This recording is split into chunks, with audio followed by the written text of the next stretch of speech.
அவங்க என்ன சொல்லுவாங்க, இவர் போன ராஜபக்சேட பரிசு பெற்று கொண்டு வந்தது தெரியாத, ராஜபக்சே கேட்டு பாரு திருமாவளவன் யாருக்கு கையெழுத்து போடல. ஒரு விடயத்தை மட்டும் சொல்றேன், திருமாவளவன் மட்டும் விலை போறதா இருந்ததுன்னா நம்ம எல்லாருமே விலை போயிருப்போம். நம்மள விட வாங்கறதுக்கு ஆள் இல்லாத இருக்கலாம்.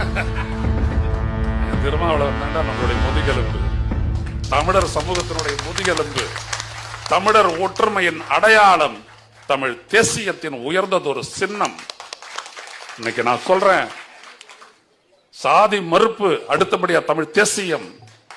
புரிஞ்சுக்கங்க, அந்த நட்சத்திரத்தில் இருக்கக்கூடிய 5 விடயங்கள் தான் இதுல நம்ம முழுமை பெறும்போதுதான் தமிழ் இனத்திற்கும் விடுதலை, தமிழ் இனத்திற்கும் வெளிச்சம்.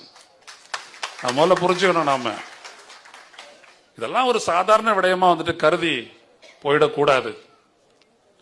அவ்வளவு பெரிய ஆழ்ந்த ஒரு தொண்டு திருமா அவர்களுடைய தொண்டு.